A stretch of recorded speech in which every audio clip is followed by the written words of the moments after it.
le capitalisme est un lieu majeur d'engagement. D'une certaine manière, la crise née en 2008 a signé une nouvelle époque. Comme première vraie crise de la mondialisation, elle est globale. Pauvreté, migration, climat, biodiversité, ressources naturelles, questions énergétiques.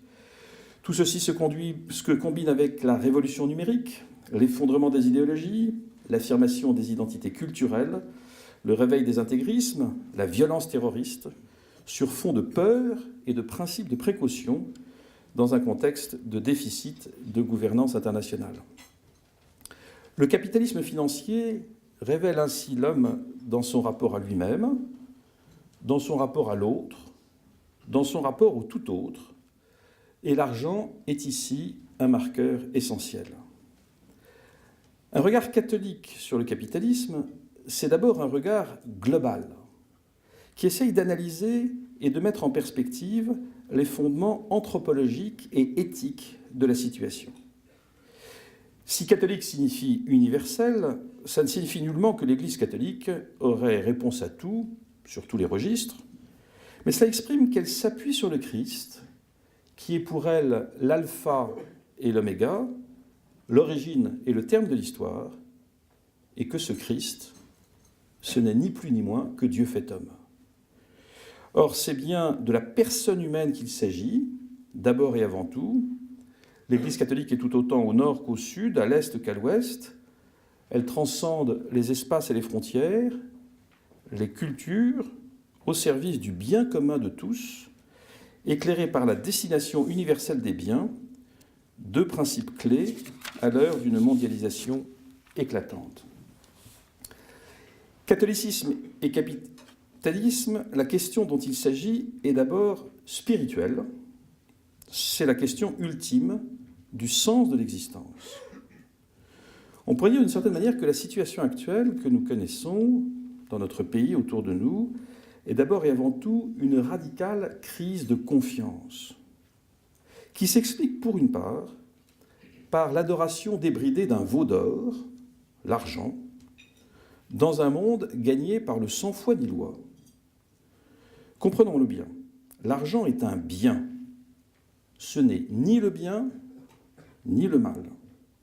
L'argent n'est pas bon ou mauvais par lui-même, mais il y a un bon et un mauvais usage de l'argent. Un usage qui rend l'homme esclave des biens matériels et un usage qui libère l'homme en remettant l'argent à sa juste place. Il s'agit toujours d'ordonner la fin et les moyens, de ne pas confondre l'outil et le but.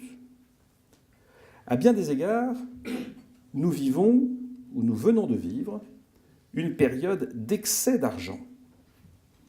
La situation actuelle ne se compare avec aucune autre période des siècles passés. L'argent par milliards ne connaît plus aucune limite. Depuis l'origine des temps, l'argent était à peu près corrélé à des réalités physiques. Il y avait donc des limites, sinon au désir ou à la cupidité, du moins à la possession. Et l'Évangile nous raconte que quand on avait engrangé de belles récoltes, on s'interrogeait pour savoir dans quelle grange on allait pouvoir les entreposer. Limite physique. Aujourd'hui, un trader doué et fou peut rêver d'amasser en quelques années une fortune sans borne. Et donc il se passe quelque chose de nouveau et de spécifique qui appelle un discernement pour aujourd'hui. Et la Bible peut ici nous aider. Elle ne dénonce jamais l'argent pour lui-même, mais la manière dont les relations peuvent être perverties par l'argent. Une idole, c'est une réalité de ce monde qui passe, devant laquelle je me prosterne, comme si elle était capable de me donner le salut et la vie éternelle. Mammon, ce n'est pas l'argent, c'est l'idolâtrie de la richesse. Nous connaissons tous l'épisode du veau d'or, au chapitre 32 du livre de l'Exode, et nous pouvons bien en sourire avec le recul du temps. Mais est-ce que nous sommes beaucoup plus malins aujourd'hui ? Que signifie le fait qu'en France, les ingénieurs les plus brillants et nombre de grands commis de l'État se soient exilés depuis le milieu des années 80 vers une banque et une finance en forme de fascination ultime. Que signifie cette débauche d'intelligence, d'imagination, de réflexion, attelée 12 heures par jour, non pas à produire, non pas à créer de la richesse, mais à parier sur des indices et des niveaux de valorisation, sacrifiant le meilleur de leur énergie aux primes et autres bonus qui n'ont que peu envier au veau d'or du livre de l'Exode. Rien de nouveau sous le soleil, la tentation est toujours aussi forte, et les plus agiles sont bien les premiers à s'y précipiter.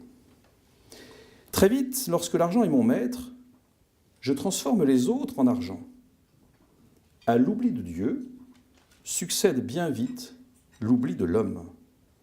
C'est alors la loi du plus fort qui conduit, nous ne le savons que trop, l'homme à être un loup pour l'homme. Nous sommes dans un monde qui n'a jamais porté autant de fruits et où jamais les inégalités n'ont été aussi grandes. Qui est le maître? Où sont les esclaves? Nous touchons ici du doigt le drame de la cupidité, qui désigne dans la première comme dans la Nouvelle Alliance la soif de posséder toujours plus, sans s'occuper des autres, et même à leurs dépens. Nous sommes au cœur de ce que la Bible désigne comme l'idolâtrie, cette folie de la créature voulant se faire l'égal du Créateur, cette folie des créatures voulant être comme des dieux. Et nous sommes ici au cœur du chapitre 3 de la Genèse, la chute. Pour saint Paul, qu'il s'agisse du profit matériel ou du plaisir des sens, on se sert du prochain au lieu de le servir. Jésus n'a jamais dit que l'argent était mauvais, il a déclaré qu'il était dangereux. Nulle part il n'a affirmé que la richesse était un mal, mais il a clairement montré qu'elle était un risque.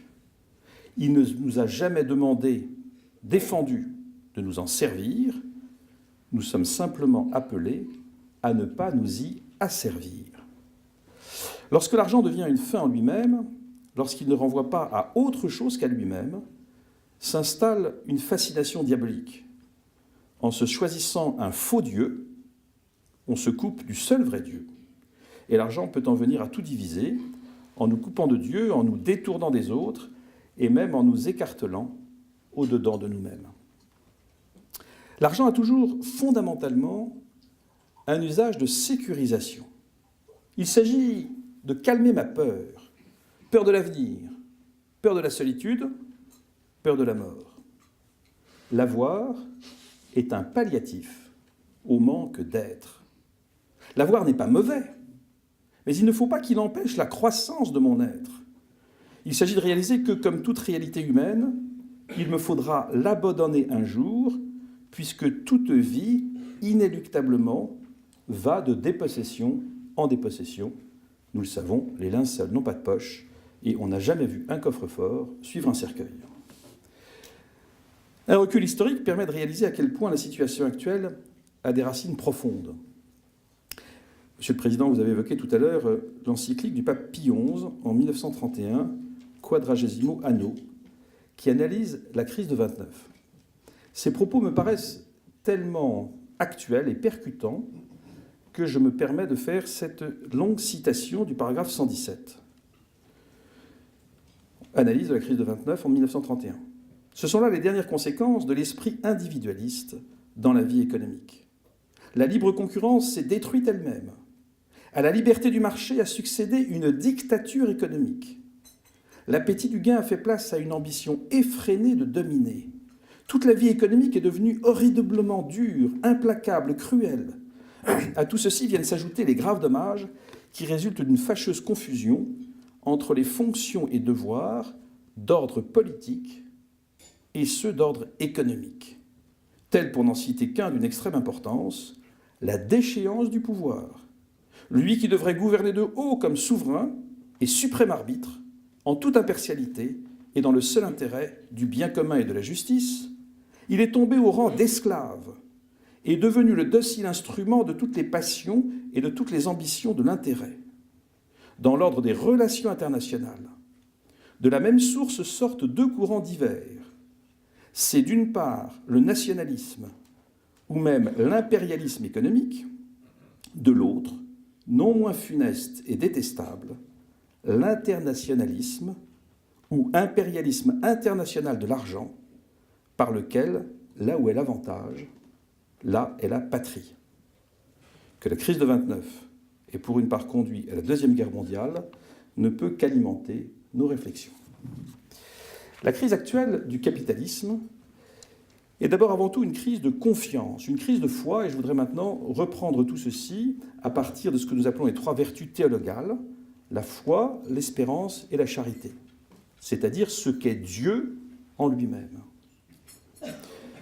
Avec cette place décisive de la confiance, confiance et foi étant 2 mots exactement synonymes. Qu'il s'agisse des choix individuels de nos existences, le choix d'une école, d'une profession, d'une entreprise, d'un collaborateur, ou qu'il s'agisse des macro-réalités politiques, économiques et sociales, la confiance constitue le maître mot. Qu'est-ce qui permet la croissance, si ce n'est la confiance ? Qui invite les agents économiques à investir, à embaucher, à construire, ou pas ? Qu'est-ce qu'un taux de change, si ce n'est l'expression de la confiance des acteurs dans la solidité respective des différentes zones monétaires ? Et qu'est-ce qu'un taux d'intérêt, si ce n'est l'exacte appréciation de la confiance que vous accorde le prêteur ou que vous accordez à l'emprunteur ?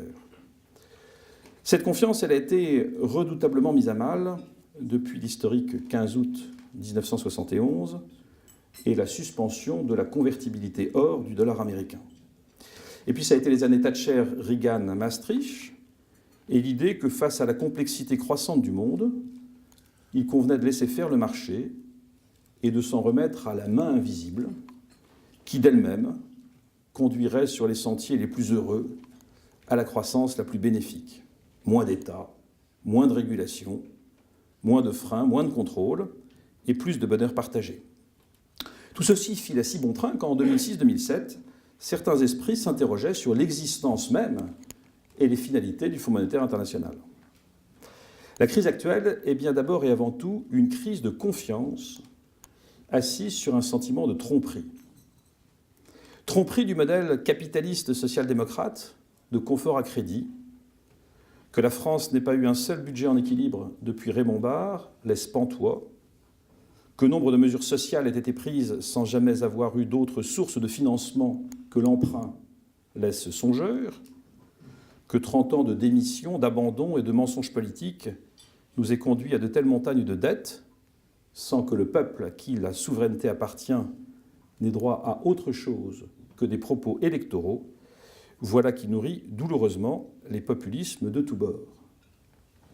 Tromperie du modèle politique d'économie libérale, s'en remettant au marché comme moyen d'autorégulation spontanée des équilibres dans la production et la répartition des richesses. La disparition du commissariat général au plan est ici tout un symbole. Qui détermine, qui prend en charge, qui assume une vision de moyen et de long terme dans la vie commune de la société ? Où se réfléchissent et se déterminent l'intérêt général, le bien commun, la hiérarchie des priorités, avec un souffle et une vision sur une génération. Tromperie du modèle de croissance, longtemps perçu comme un élément de sécurité économique et sociale, et qui tendrait presque désormais à accroître un sentiment d'insécurité en portant atteinte à l'environnement, à la sécurité alimentaire ou au plein emploi. Avoir la consommation comme seul horizon, voilà qui épuise la planète et qui réduit l'homme à un rôle asphyxiant de simple producteur-consommateur et de pollueur-payeur. Tromperie du modèle de gouvernance internationale qui essaye de donner le sentiment d'organiser ce qui le dépasse, mais qui, du relatif échec des négociations sur le climat à l'incapacité à mettre un terme aux paradis fiscaux ou à fiscaliser les GAFA, signe son incapacité effective à piloter un avion dont nul ne maîtrise véritablement le cap. Crise de confiance, c'est-à-dire règne de la peur, peur qui isole, peur qui divise, peur qui paralyse, peur qui stérilise, qui détruit, peur qui mène à la mort. À la vérité, si ces éléments constitutifs de ce qui conduit à la crise actuelle ont pu se mettre en place et durer si longtemps, c'est parce que beaucoup y trouvaient leur compte. Il n'y a pas de pire aveugle que celui qui ne veut pas voir. Et la séduction de l'argent coulant à flot a été la plus forte, en un éloge de facto de la cupidité de masse, devenue marqueur culturel de son époque. Lorsque l'avidité se conjugue avec le vide éthique, cela devient un redoutable fait de civilisation. Une crise de sens qui est une crise d'espérance. Il n'y a pas de bon vent pour qui ne connaît son port, nous dit Sénèque. Faute de port, faute de sens, faute de but, aucune circonstance n'est favorable. Je tourne en rond, je désespère. L'espérance n'est pas l'espoir. L'espoir a partie liée avec les aléas de la vie. J'espère qu'on ne va pas déplacer mon scooter que j'ai réussi malgré tout à garer dans la cour sans être membre.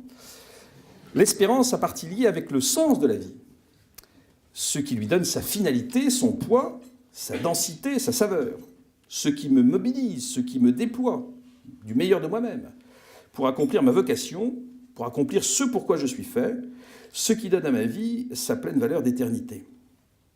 Cette crise de sens, elle se ressent à tous les niveaux. Et elle s'illustre en France par notre niveau de consommation d'anxiolytiques, dont vous savez que nous sommes les champions du monde. Nous sommes également les champions du monde du plus bas taux de reconnaissance d'une dimension de transcendance dans la transe des 15-30 ans. Une des caractéristiques, ce qui est impressionnant au sein de certains marchés financiers, c'est combien s'y exprime la perte totale du sens profond des êtres et des actes. Dieu seul connaît le fond des cœurs. Mais tel un immense parapluie, chacun semble être couvert par son supérieur en prélevant au passage une commission autant sur les stocks que sur les flux. C'est le principe génial de l'usine marémotrice de la Manche, que ça monte ou que ça descende, je prends ma commission.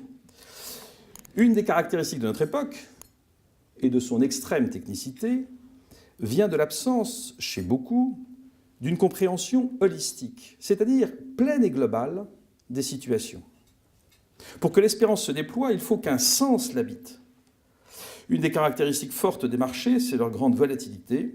On connaît la courte durée de détention de bon nombre d'actifs financiers, l'absence de prise en compte du temps long, de l'indispensable durée pour que germe, pousse et porte du fruit la plante semée. L'immédiateté et la précipitation sont telles que, là encore, la perte du sens profond de la vie humaine, animale, végétale et minérale de ce monde, conduit à sa négation, prélude à sa destruction. Où sont les visions de long terme? Qui donne souffle, énergie, enthousiasme à notre monde? Je vous rassure, il y a de la lumière à la fin de l'exposé. On n'éteindra pas tous les lampadaires à la fin du propos. La foi, la confiance, l'espérance, la charité. La crise est anthropologique.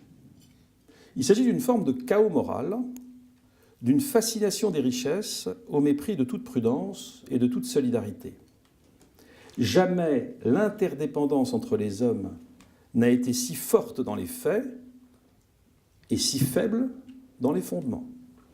L'absence d'un sens donné à l'existence par chacun conduit à l'absence d'un sens commun donné à l'existence pour tous. Individualisme, sur le mode chacun n'a de compte à rendre qu'à lui-même, et interdépendance s'entrechoquent ici violemment. Ce qui est en jeu, c'est la faculté du don de soi et la faculté de se recevoir d'un autre. Le défi central, c'est bien d'articuler l'individuel et le collectif en une alternative à l'expansion incohérente des libertés laissées à l'arbitraire et au bon plaisir de chacun. Deux approches se distinguent.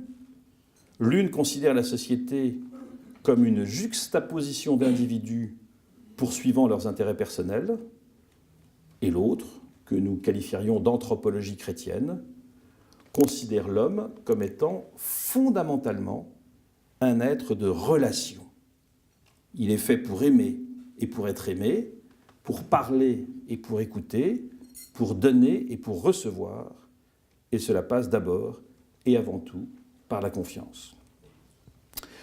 Encore une fois, tout dans notre vie est basé sur la confiance. Un manager de talent, c'est d'abord et avant tout celui qui sait établir une relation de confiance avec ses collaborateurs, avec ses clients, avec sa hiérarchie. Je ne peux pas établir une relation paisible et féconde sans confiance. Et d'une certaine manière, au sommet de celle-ci se trouve l'amitié. Ce sommet de notre humanité où une parole de totale confiance peut être échangée avec la plus absolue bienveillance. L'amitié, c'est ce don de partager l'essentiel en s'enrichissant de l'autre, tout en lui offrant le meilleur de soi-même. L'amitié, c'est cette capacité à se décentrer pour accueillir et écouter, tout en n'hésitant jamais à se livrer en toute vérité. L'amitié, c'est cette expérience de la parole de confiance portée à sa plus belle incandescence.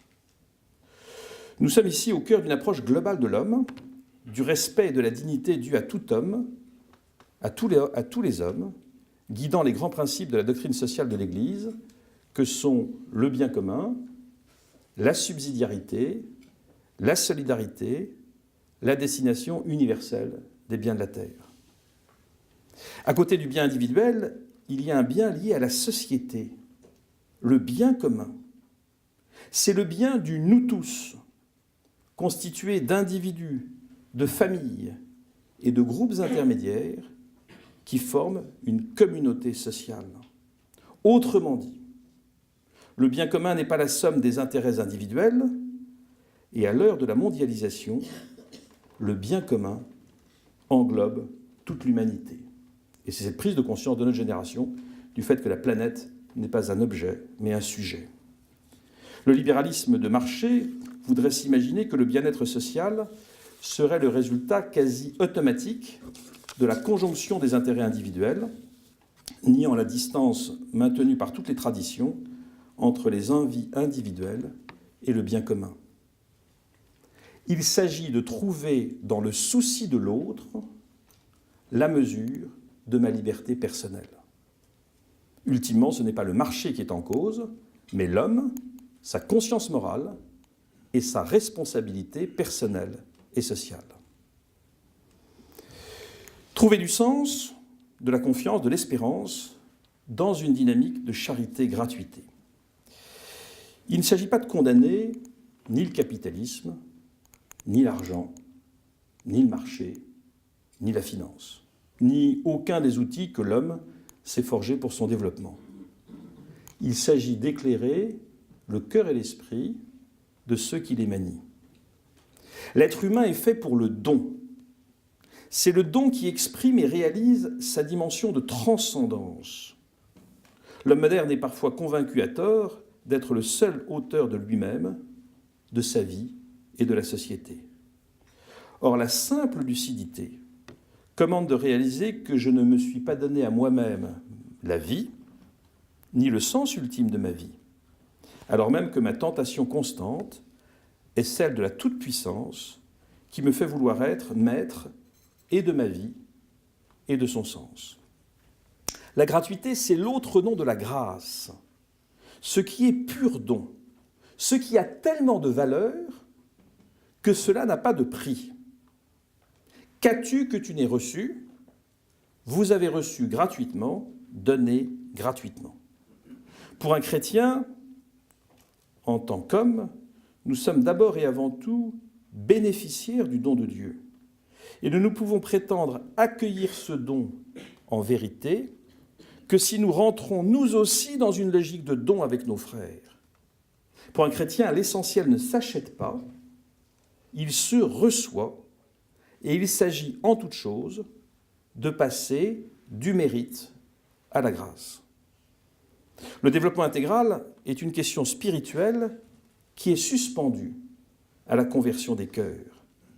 C'est la raison pour laquelle la charité est au cœur de la vision que porte la doctrine sociale de l'Église. L'Église n'a pas de solution technique à offrir et elle ne prétend nullement s'immiscer dans la politique des États. Elle a toutefois une mission de vérité à remplir, en tout temps et en toutes circonstances, en faveur d'une société à la mesure de l'homme, de sa dignité et de sa vocation. Il s'agit de faire en sorte que ma liberté responsable s'articule avec une co-responsabilité sociétale et environnementale. Il s'agit de conjuguer conscience personnelle et communauté d'appartenance. Il s'agit de réaliser que si l'action de chacun est indispensable, seule la conjugaison des efforts peut porter des fruits. Il faut une vision commune, un sens partagé, un bien commun décidé, affirmé et déployé. Pour un chrétien, la foi-confiance, l'espérance et la charité-amour constituent les trois vertus théologales, c'est-à-dire qui nous disent qui est Dieu en son être même. Tout vient de lui. C'est lui le premier qui a foi en nous, c'est lui le premier qui nous fait confiance, c'est lui le premier qui ne cesse de nous espérer, c'est lui le premier qui ne cesse de nous aimer. Dieu, le premier, nous a aimés. Notre foi, notre espérance et notre charité ne sont que des réponses de nos cœurs à l'offre d'alliance qui ne cesse de nous être proposée. Ce n'est qu'en nous recevant de plus grand que nous-mêmes que nous comprenons qui nous sommes et quelle est notre sublime vocation de fils et de frères. Nous touchons ici un point décisif. Ma capacité à écouter mon être intérieur, ma capacité à écouter ma conscience, le meilleur de ce que je porte et de ce pourquoi je suis fait. Ma capacité à aimer, c'est-à-dire à être un être de gratuité. Alors à ce stade, vous pourriez vous dire, c'est même pire qu'à l'église, parce qu'à l'église, ils sont calibrés sur 12 minutes, et là, la cata, c'est qu'ils lui ont donné 45. Alors vous enfilez une homélie de 45 minutes, sincèrement, ça fait écho aux paroles du pape François disant « L'homélie, c'est exercice aussi redoutable pour celui qui la prononce que pour ceux qui l'écoutent. » Et puis vous pourriez vous dire aussi à ce stade, tout ça c'est bien beau, c'est formidable, c'est équilibré, je vous ai épargné les citations, mais c'est rempli de textes pontificaux. Hein. Et donc on est, si vous voulez, des déclarations formidables. Parole, parole, parole, parole, parole, parole, encore des mots, toujours des mots. Comment est-ce qu'on s'applique ça très concrètement dans nos existences ? Et je vous propose, dans cette dernière partie, d'être dans une application assez pratique et opérationnelle. À mon sens, si vous ne reteniez que ça, vous n'auriez pas perdu votre cotisation de l'année. Sans compter le grand talent de ceux qui m'ont précédé et qui me suivront. Tous, dans cette salle, nous disposons avec une stricte égalité de 96 quarts d'heure par jour. 24 heures multipliées par 4. Vous imaginez un échiquier avec 96 cases. Si toutes les cases sont occupées, vous êtes entièrement bloqué et prisonnier. Nous savons que le temps est un gaz parfait qui occupe tout l'espace qu'on lui donne. Nous savons aussi que c'est le lieu par excellence de la hiérarchie de nos priorités. Nous savons aussi que nous avons en moyenne perdu 1 heure de sommeil depuis 15 ans grâce aux formidables écrans qui sont sur nos bureaux et dans nos poches et qui sont tellement fascinants qu'on en vient à oublier de dormir. Eh bien, si je suis à fond en permanence dans mes activités professionnelles, dans mes activités sociales, dans mes activités culturelles, dans toutes les obligations que je me suis mis sur le dos, je suis à fond, je n'ai plus la moindre disponibilité pour moi-même, sans la moindre gratuité, je suis en risque d'asphyxie. Il y a là un combat central pour ne pas être esclave, pour rester libre et maître de ma vie. Chers amis, si vous n'avez pas à votre disposition 1 quart d'heure de liberté chaque jour, vous appelez les pompiers ou le SAMU.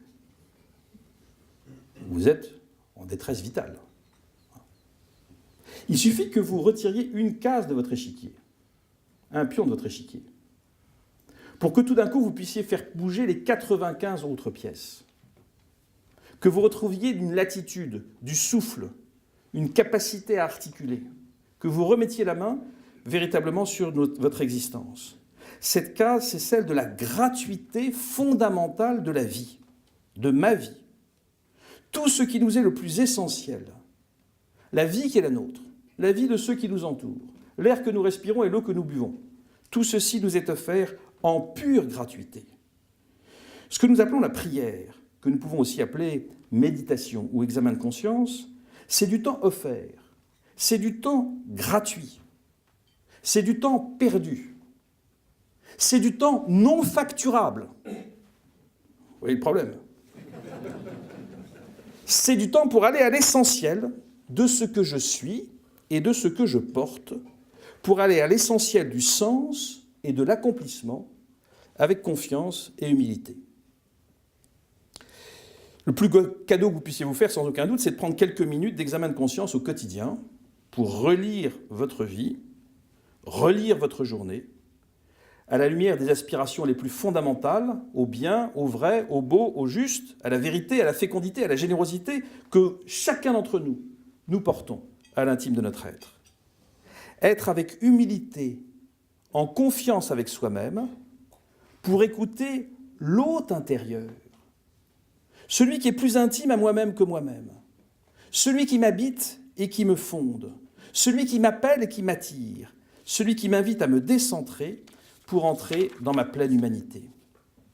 Nous sommes ici sur le registre de la pure gratuité. Et ce qui est intéressant, c'est que ce que je viens de vous dire sur le mode du temps est exactement transposable pour l'argent. Si vous êtes à fond, vous avez pris le crédit maximum ras la gueule pour rembourser sur 25 ans vos 218 mètres carrés boulevard Pereire. Plus un deuxième crédit pour la maison du côté de Cabourg, qui en fait le pendant nécessaire à 50 ans. Plus ceci, plus cela. Si vous n'avez plus aucune capacité de générosité, si les 96 cases de votre budget sont toutes occupées, vous êtes un mort-vivant. Il suffit de récupérer une case de générosité, 1% de générosité, un geste de générosité pour que tout d'un coup, l'ensemble de votre existence prenne une nouvelle dimension. Une existence sans gratuité est une existence menottée, asphyxiée, vers le pire. Nous savons bien que l'acte de générosité est celui qui nous dilate pour le meilleur. Nous ne sommes pas faits pour être repus, nous sommes faits pour être donnés. La gratuité, encore une fois, c'est l'autre nom de la grâce. Sans gratuité, la vie n'est que pesanteur, elle perd son souffle, son sel et son sens. Allons au bout des choses. Fondamentalement, nous sommes faits pour aimer et pour être aimés. Nous sommes heureux lorsque nous aimons et lorsque nous sommes aimés. C'est ce qu'on a tous envie de vivre. On voit tous aussi que c'est compliqué. C'est même parfois très compliqué. Le mot « aimer » en français est incroyablement réducteur. Si j'aime l'autre comme le chat aime la souris, c'est pas vraiment une bonne affaire pour l'autre. Si j'aime l'autre comme j'aime le chocolat, je ne sais pas vous, mais moi en tout cas, c'est pour le détruire à mon profit. Il y a 3 mots en grec qui expriment cette réalité. Rassurez-vous, c'est extrêmement simple et je crois très éclairant. Ces 3 mots sont éros, philia et agapé. Éros, c'est l'amour qui prend. C'est la pulsion, c'est l'élan vital, c'est l'attirance, le désir, la captation de l'autre pour soi. L'autre pour moi. C'est la logique de pure puissance. On lâche les freins et on saisit tout ce que l'on peut saisir. En soi, ce n'est pas négatif. Sans l'éros de nos parents, nous ne serions pas là, les uns et les autres. Mais c'est toujours à convertir. C'est la logique des dynamiques de domination sous toutes leurs formes. Si je suis dans cette logique et que je ne mange pas l'autre, c'est l'autre qui me mange. Sur ce registre, comment voulez-vous vivre en paix ? Un peu de Prozac, peut-être. Philia, c'est l'amour qui partage. C'est le souci de l'autre sur le mode de la solidarité. La philia, elle est réciprocité ou elle n'est pas. La philia, ce sont les bons contrats, gagnant-gagnant. C'est aussi « je te tiens, tu me tiens » par la barbichette. Tu m'invites à dîner, je t'invite à dîner. Tu me fais rentrer dans ton cercle, je t'invite dans le mien. Tu ne me fais pas de mal, je ne te fais pas de mal. Ça, c'est le côté basico-basique de l'humanité qui essaye de vivre sans trop d'anicroche dans une conjugaison d'intérêts bien compris. Si je suis dans cette logique, le jour où je n'ai plus rien à donner, je n'aurai plus rien à recevoir. Sur ce registre, là encore, comment voulez-vous vivre en paix ? Agapé, c'est la charité, qui a constitué comme le fil rouge, vous l'avez bien compris, de l'ensemble de mon propos qui est en train de s'achever. C'est l'amour qui donne. C'est un amour universel, sans contrepartie. si ce n'est le bonheur de se donner et de donner. L'agapé n'attend rien pour lui-même. L'agapé est tout entier dans le don à l'autre, moi pour l'autre. Si je suis dans cette logique, alors la relation à l'autre sera une éternelle richesse. C'est avec la même main que l'on donne et que l'on reçoit. Et j'ai infiniment plus à recevoir qu'à donner. Quel drame d'avoir le poing fermé, quel bonheur d'avoir les mains ouvertes sur le monde et sur ses frères. Cet agapé, c'est le nom divin de l'amour, et ça porte le beau nom de charité au sens le plus fort et le plus sublime. Nous sommes ici au cœur même de la spécificité biblique, qui n'est pas faite d'interdit ou de condamnation, mais avant tout d'un appel à aimer. Nous voyons bien qu'ici, c'est à une conversion radicale à laquelle nous sommes appelés. La philia, c'est cet état stationnaire, incertain, instable, mais qui permet un minimum de coexistence. L'éros, c'est ce qui conduit au drame, lorsque j'entends écraser et exterminer mon frère. Ça conduit au saccage écologique, au pillage dans la gestion des ressources naturelles et de la biodiversité. Être homme, nous dit Camus, c'est être celui qui s'empêche. C'est être celui qui dompte son éros et qui passe de son intérêt bien compris, qui dépasse son intérêt bien compris, pour entrer dans l'agapé, dans la plénitude de l'amour-charité. Les amis, le plus grand risque pour nous-mêmes, pour nos enfants, pour tous les hommes et pour notre planète, est celui de vivre sans amour et sans grâce, gratuité. Car c'est alors se trouver dans les ténèbres de la vie. Qui va manger l'autre ? Que faire lorsque je n'aurai plus rien à échanger ?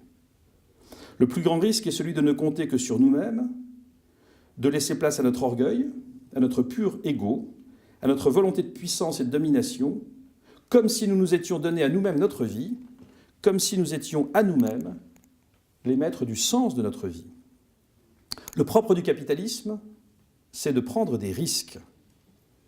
Eh bien, le vrai risque, à mon sens, vous l'avez bien compris, c'est de ne pas prendre le risque de l'amour. Le vrai risque est de ne pas se laisser être aimé. Le vrai risque, c'est de n'avoir personne à aimer. Le vrai risque est sans doute de ne pas mesurer à quel point l'amour gratuité, seul, est digne de confiance. Nous le savons tous intuitivement, qu'il est difficile de le vivre au quotidien, dans le concret. Alors permettez-moi ce matin de vous partager cette simple certitude. Sur le registre du capitalisme au service de la personne humaine, seul l'amour, charité, gratuité, mettant l'homme, tous les hommes, le tout de l'homme, au centre de son cœur et au cœur de son centre, seul cet amour, charité, gratuité produit des intérêts en semences d'éternité. Merci de votre attention.